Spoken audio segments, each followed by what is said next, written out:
Bona tarda a tots. Benvinguts a una nova sessió de Facs en Acreditació.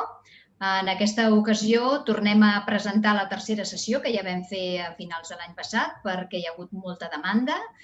El tema és la sol·licitud d'acreditació, procediment administratiu. Jo soc Montse Montlló, de la Secretaria Administrativa. Ens acompanya la senyora Elia Palazón, que és responsable de l'àrea financera, i la directora tècnica del Servei d'Acreditació, que és la senyora Helena Segura. Una mica ja tots presentats, el funcionament serà 20 minutets d'exposició, intentaré no allargar-me gaire més i la resta serà el torn obert de preguntes perquè vosaltres pugueu fer les preguntes, els aclariments, els dubtes, tot allò que tingueu en ment. L'objectiu d'aquesta sessió és aclarir i facilitar la presentació d'una sol·licitud d'acreditació, que quan haguem de presentar la sol·licitud no pensem ui, a veure, quin marron, vaig a fer això, com m'hi poso? Doncs intentem detallar tots els passos del procés i quins són els errors més freqüents que ens generen esmenes que ens les podríem estalviar. Abans de començar amb tot el procediment, sí que us vull tornar a remarcar el que ja sempre us hem dit en moltes jornades i que també surten a la guia de suport, que la informació que aporteu vosaltres en el formulari en depèn l'avaluació que nosaltres en farem i, per tant, el nombre de crèdits atorgats. Per tant, és molt important que el formulari es complimenti amb tota la informació i amb el màxim detall. Si hi ha informacions que són escasses, que són ambigües o que són confuses, poden portar a una valoració negativa. Intenteu expressar amb la màxima claredat possible la planificació i el disseny de la vostra activitat per tal que en puguem fer una bona valoració i, per tant, que el nombre de crèdits sigui al màxim. Una mica fent un símil, com si volguéssim fer una pizza, de dir el procediment per fer una pizza sempre és el mateix, però en funció dels ingredients que hi posem, sortirà una pizza de 4 formatges o sortirà una pizza vegetal. Per tant, anem a acurar bé què és el que volem posar en el nostre formulari per obtenir un bon resultat. Recordeu, i això també ho teniu a la guia i us surt moltes vegades, que tot el que no està escrit no es valora i tot el que està escrit és un compromís. Començarem amb el procés d'acreditació i abans de començar les diferents passes que va seguint, hi ha uns requisits previs que heu de tenir en compte abans de posar-nos a fer el formulari, hi ha uns terminis i hi ha l'accés a l'acredita, que m'imagino que la majoria de vosaltres ja sabeu, perquè ja heu entrat forces activitats. El punt número 1 del procés seria complimentar el formulari i, per tant, enviar-lo. En aquest moment, quan vosaltres envieu el formulari, ens queda com a pendent. Dins del formulari teniu aquesta graella, aquestes boletes que van marcades de l'1 al 15 perquè vosaltres pugueu veure en quin estat es troba la vostra sol·licitud. Per tant, en el moment d'enviar el formulari estem en la primera, que és el 1 pendent. Després es fa una revisió administrativa. La revisió administrativa vol dir que nosaltres mirem si tots els camps del formulari estan complimentats, si s'ha adjuntat tota la informació, que són requisits, si els terminis s'acompleixen.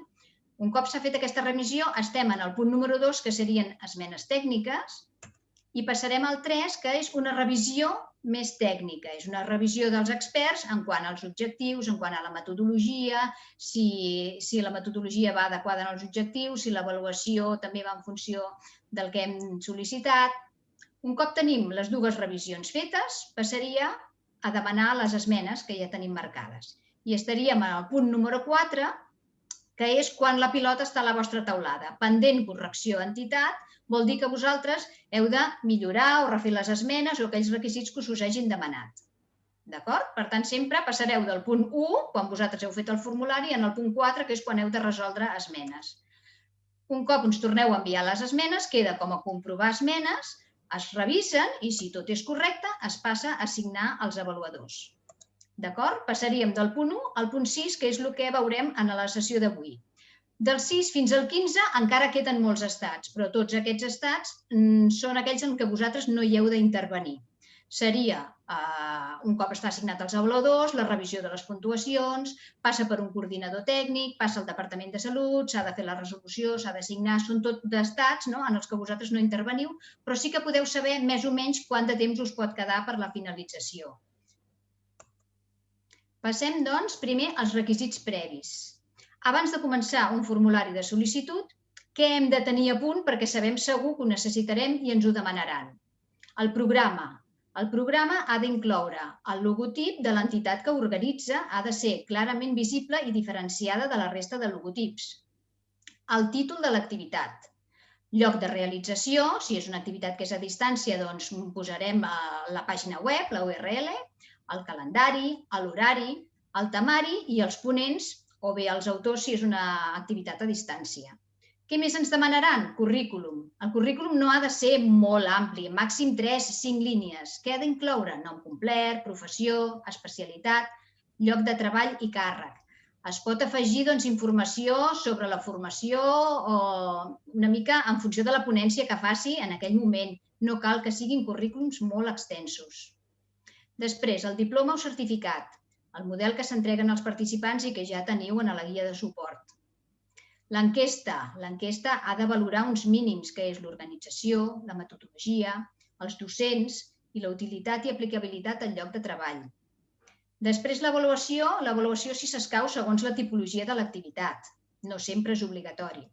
I el control d'assistència, en el que heu d'adjuntar quines són les estadístiques que en feu de seguiment i de control als vostres participants.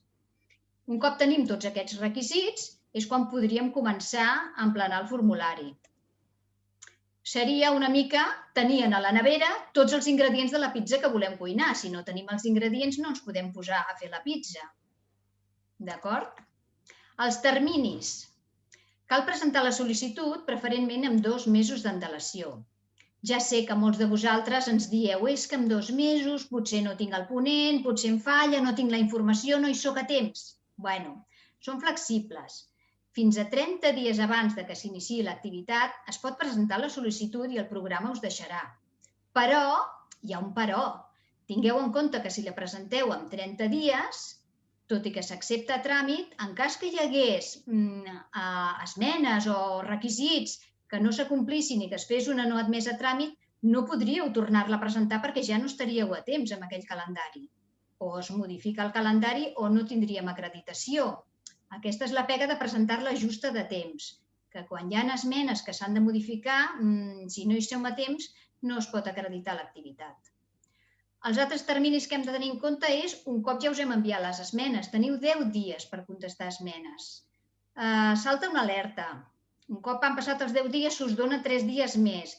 Però, sisplau, perquè quan més demoreu el temps en contestar, més es demora, ja heu vist que hi ha molts passos a seguir fins a arribar al final. S'allarga molt tot el procés d'acreditació. Finalment, l'accés. Com accedim a l'acredita? Sabeu que quan entreu a acredita.net teniu 2 opcions d'accedir. Una és amb certificat digital, sigui el DNI electrònic, sigui el IDCAT, que és el de la Generalitat, o bé amb el de firma professional. L'altra opció, si no teniu un certificat digital, és descarregar-vos una aplicació en el mòbil que es diu Firma Mobile. D'aquesta manera podeu accedir des de qualsevol lloc, des de qualsevol ordinador, sempre el mòbil el portem a sobre i l'accés us el donarà a partir del PIN del mòbil. Ens ho heu de dir, si voleu entrar a través d'identitat mòbil, ens ho heu de dir perquè ha de quedar marcat en l'acredita, si no, no podríeu accedir.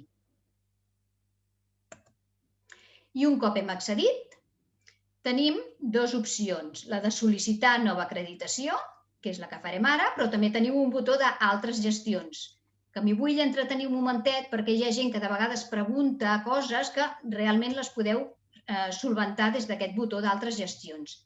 Què podem fer amb altres gestions? Primer, modificació de calendari. Si una activitat ha de modificar el seu calendari, podeu venir aquí i modificar-ho sense fer-ne cap altra consulta, sempre i quan no hagi començat ja l'activitat. La data d'inici no és modificable si ja s'ha iniciat. Què més tenim? Edicions successives, és a dir, és una repetició d'una mateixa activitat durant l'any de vigència que dura l'acreditació. Tinc una activitat que m'ha quedat gent a fora, que molta gent la vol repetir, tinc demanda, la puc tornar a fer demanant una edició successiva, amb la qual no haureu de tornar a pagar, no s'ha de tornar a emplenar el formulari, l'acreditació és automàtica. Què més podem fer? Reacreditacions. Les reacreditacions serien pel segon any d'una activitat que ja hem acreditat. Durant tot el primer any tenim edicions successives, durant el segon any tenim reacreditacions, sempre i quan tingueu un factor de qualitat de 1,6 o superior. El factor de qualitat en aquests moments el teniu en la resolució. En la resolució us consten els crèdits, us consten les hores i us consta el factor de qualitat de la vostra activitat. Per tant, durant aquest segon any, si continueu repetint la mateixa activitat, que sigui el mateix, podeu demanar una reacreditació, amb el qual també us estalvieu emplenar el formulari, perquè ja quedarà tot omplert automàticament, i també us estalvieu, no sabria dir-vos, un 10% o un 20% de la taxa. Ben bé, ara no ho sé. Altres coses que podem fer, posposar una activitat. Malauradament, aquest any passat s'ha fet servir molt aquest botó. Activitats que ja tenim acreditades i que pel que sigui no es poden portar a terme. Per tant, les deixem com a posposades. Les deixem en el calaix, en stand-by, en espera, acreditades, i en quan nosaltres la vulguem tornar a posar en marxa, el que hem de fer és reactivar, dir quin calendari tindrà, quines dates es farà, i l'acreditació és la mateixa que ja teníem. Per tant, posposem i teniu tot un any per poder-la reactivar de nou. I finalment, què més podem fer? Que és anul·lar una activitat que pel que sigui no s'ha pogut realitzar i no es portarà a terme ja de la mateixa manera, potser es modificarà o realment no es farà, doncs s'ha d'anul·lar. Aquestes són les opcions que teniu des del botó Altres gestions. I anem al que ens interessa, que és sol·licitar una nova acreditació. És a dir, agafem els ingredients i ens posem a fer la pizza. Primer de tot, què hem de fer? Emplenar el formulari. Dins del formulari veiem que hi ha diferents pestanyes. Activitat, dirigit a, perfil pedagògic, font de finançament, documentació aportada i entitat. Vosaltres podeu anar-vos movent per les diferents pestanyes i anar emplenant els camps i guardar la informació. No cal que ho empleneu tot de cop. Si avui teniu la meitat de la informació o hi ha coses que us falten, aneu guardant amb el botó de sota de guardar i ja ho emplenareu. Un cop tingueu tota una primera pestanya, tota l'activitat, per exemple, finalitzada, feu guardar i continuar, us passarà a la següent pestanya, dirigit a. Un cop ho tingueu tot emplenat, guardar i continuar. Però si hi ha algunes informacions que les teniu sueltes de diferents camps, doncs us podeu anar bellugant i anar emplenant. D'acord? Primera pestanya, la pestanya d'activitat. Quins són els errors més freqüents o que generen més esmenes? El títol. El títol sempre ha d'anar relacionat amb el contingut de l'activitat, és a dir, amb la temàtica del que estem fent. En el títol no hi heu de posar ni el número d'edició, ni l'any de la realització, ni qui és la institució o l'entitat que ho està fent, ni la tipologia. No cal que poseu curs de formació continuada de les Terres de l'Ebre. Ostres, aquest títol no ens dona cap informació. Quan presentem un diploma amb un títol que diu curs de formació continuada de l'Associació de les Terres de l'Ebre, no ens diu el participant què és el que ha fet. Per tant, sempre el títol que vagi relacionat amb la temàtica de l'activitat. Les altres informacions són redundants perquè ja sortiran. Ja surten en el programa, surten en el diploma, quina edició és, quin any, qui ho fa, tot això ja surt. Les hores. Les hores, sisplau, no sobredimensioneu les hores, sobretot en les activitats a distància. Posar més hores per obtenir més crèdits. Hi ha un acord del Consell Tècnic de Medicina que si se sobredimensionen més del 50% del que realment s'atorguen, es pot fer una no admesa a tràmit, perquè això ens vol dir que hi ha una mala planificació d'aquella activitat. Si una activitat que és de 6 hores me'n demaneu 60, com ha passat alguna vegada, ens està indicant que no s'ha fet una bona planificació. D'acord? Per tant, es pot retornar. El director de l'activitat. El director de l'activitat ha de ser un expert en els continguts. És la persona que pensa l'activitat, que és experta en allò i, per tant, planificarà i dissenyarà tot com funciona. El director, per tant, no pot ser la secretaria de docència que es dedica a fer l'acreditació. No, ja hi ha un altre camp del formulari per posar qui és la persona que gestiona l'acreditació. Però el director ha de ser l'expert en aquells continguts i responsable d'aquella activitat. I finalment el control d'assistència, que heu d'aportar el model de registre que feu del control i la participació dels alumnes. De la següent pestanya, que és dirigit a, és el col·lectiu a qui va dirigit. El col·lectiu hauria de ser el màxim d'homogeni possible. En activitats que són específiques, no poseu, doncs, mira, posaré totes les especialitats o tots els professionals perquè així tothom tindrà l'acreditació. No.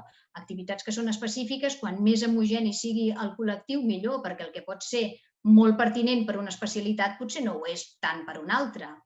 I sobretot que no vagi dirigit a diferents nivells professionals, és a dir, un tècnic de grau mig no fa el mateix que un metge o una infermera. Són nivells professionals diferents.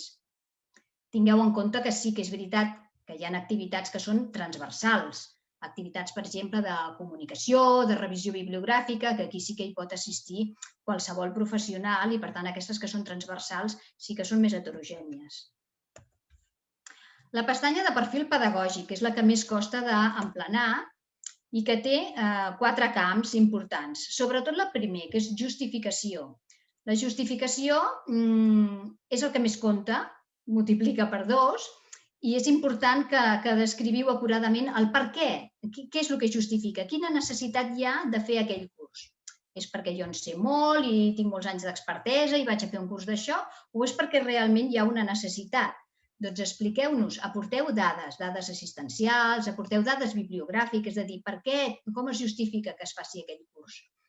I no sempre, i això també, si mireu la guia de suport, ho teniu molt ben explicat què demanem en cada camp i com ho valorem, i per tant veureu exactament què és el que s'està demanant. Les necessitats no sempre són demandes, que és el que majoritàriament ens poseu. Doncs hi ha una demanda d'aquesta formació per part dels professionals. Bueno, mira, jo tinc un fill que em demana molt que li compri la Play. Mama, compra'm la PS5.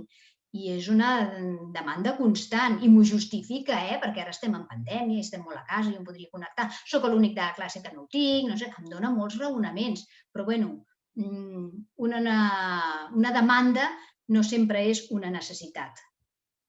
El tema dels objectius. Els objectius, sobretot els objectius específics, són objectius d'aprenentatge i, per tant, han de detallar exactament què és el que aprendrà a fer el participant un cop finalitzi aquella activitat. Els objectius han de ser molt concrets, no ha de ser allò, explicar-nos, explicar molt la metodologia o exactament què pretenem nosaltres, sinó què sabrà fer el participant un cop hagi finalitzat. Apartat d'organització i logística, aquí tant inclou el programa, com els autors, els tutors, una mica la ràtio que hi ha entre alumnes i tutors, quina és la via de difusió, quins són els recursos humans, materials, de què disposarà el participant, la usabilitat de la plataforma, si és que és a distància, els criteris de selecció dels participants, doncs una mica expliqueu-nos tota la logística que comporta aquest curs. Després tenim l'apartat de metodologia, una mica què es trobarà el participant. Doncs no, estarà fet per uns casos clínics, o hi haurà uns vídeos, o no, seran uns articles d'una revista, una mica què és el que es trobarà.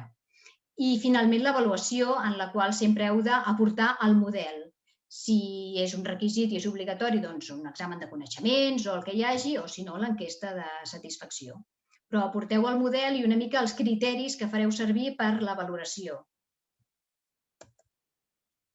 Després teniu la pestanya de font de finançament, que a part d'explicar com està finançada la vostra activitat, hi trobareu aquest requadret, que és important, és l'acceptació de la garantia d'independència comercial, en la qual l'organitzador es fa responsable de la planificació i dels continguts d'aquesta activitat i que és una pestanya que haureu de marcar sempre. Si no queda marcada, si no l'accepteu, no podreu enviar el formulari. Després tenim la pestanya de documentació aportada. Aquí és on adjuntareu tots els documents que prèviament ja tenim. Veieu que teniu ja marcat el de programa, el de certificat, control d'assistència i currículum, aquests són obligatoris, però després teniu altres documents que vosaltres podeu adjuntar aquí i que penseu que siguin bons per poder fer la valoració de l'activitat. I l'última pestanya és les de les dades de l'entitat, que com us deia, aquí us sortiran les dades de la persona usuària que ha fet la sol·licitud i amb la qual ens posarem en contacte si hi ha qualsevol cosa. En aquesta última pestanya, a part de les dades, veieu que hi ha el botó verd d'enviar la sol·licitud d'acreditació. A vegades passa que aquest botó no surt. Quan no surt el botó no és un error. No surt el botó vol dir que heu de tirar pestanyes endarrere i mirar què és el que no hem emplenat del formulari. Si tots els camps no estan omplerts, aquest botó verd no hi és. D'acord? A vegades passa amb el de la font de finançament, que només li falta aquell clic que no ens n'hem donat compte i no l'hem marcat. Doncs reviseu totes les pestanyes i que estigui tot ben complimentat. Si hi ha algun camp que no està emplenat, estarà remarcat en color vermell, el veureu de seguida. D'acord? I finalment, doncs, enviem la nostra sol·licitud i ens quedarà en el número 1, que seria el pendent. A partir d'aquí continuem el procediment amb el 2 i el 3, que seria la revisió administrativa i la revisió tècnica que us he explicat abans. Una mica revisar que tot està complimentat, que entra dins dels terminis, no? I marcarem les esmenes que siguin necessàries. D'esmenes en tenim de dos tipus. Hi ha esmenes que són de requisits, és a dir, que per poder acreditar l'activitat, doncs sí o sí allò s'ha d'aportar, sigui el programa que no hi sigui o sigui alguna informació rellevant, o altres esmenes que són de millora. Aquestes són per millorar, per obtenir més puntuació i, per tant, per tenir més crèdits. Si la justificació l'heu explicat, però us demanem si podeu aportar dades assistencials o si podeu aclarir millor, doncs totes aquestes són per obtenir millor puntuació. Vol dir que si no es corregeixen també es pot acreditar, però la puntuació no serà tan alta. Un cop hem fet les dues revisions, administrativa i tècnica, passarem a demanar les esmenes. Per tant, estarem al punt 4, que la pilota està a la vostra taulada, en la qual teniu 10 dies per poder corregir aquelles esmenes i aportar la informació millorada. En la pestanya d'esmenes teniu les esmenes, algunes són predefinides, és a dir, aporteu el programa oficial de l'activitat. Això és vàlid per qualsevol de vosaltres, però moltes són manuals, i manuals vol dir que llegiu atentament el que s'us demana perquè allò va només per la vostra activitat. En funció del que vosaltres heu aportat, us demanem que aclariu o que milloreu o el que sigui. Per tant, sobretot llegiu bé les esmenes, si no les enteneu no passa res perquè ens truqueu, però val la pena que respongueu exactament el que us estem demanant. Una esmena que es repeteix, que de vegades passa, vol dir que no està corregida correctament. No vol dir que sigui un error de dir, ostres, com que jo ja la vaig respondre, li torno a donar a enviar i ja la tenen feta. No, si es torna a demanar és perquè no està correctament corregida. Reviseu les esmenes, perquè de vegades es modifica el text. En funció del que ens heu aportat, modifiquem el text perquè és manual i, per tant, llegiu, sisplau, el que hi posa. I una altra cosa que sí que us vull demanar, sisplau, no contesteu les esmenes a l'apartat de comentaris de l'organitzador, perquè aquell apartat és per comentaris. Tal com diu, els avaluadors no valoren la informació que poseu aquí, només són comentaris. Per tant, totes les informacions les heu de posar dins del formulari. Quan vosaltres teniu una esmena marcada, aquell camp està editable. El teniu en vermell i el podeu editar. És en allà on heu de modificar, dins del formulari o dins de la documentació aportada, però mai en l'apartat aquest de comentaris de l'organitzador. Fixeu-vos la pestanya de les esmenes, l'apartat que teniu a sota, informació addicional sobre les esmenes, si tenim algun tipus d'informació addicional que vulguem afegir, i l'apartat de sota de comentaris de l'organitzador, que seria bàsicament un correu electrònic que ens podríeu enviar, però en comptes de fer-ho per fora ho tenim tot adjunt en el vostre expedient. Però aquí no hi va la informació per poder ser valorada. Un cop tingueu les esmenes totes corregides dins del formulari, les heu de marcar un clic en cada una de les esmenes i el botó solucionat. I aquesta és la manera d'enviar les esmenes perquè ens retornin a nosaltres. D'acord?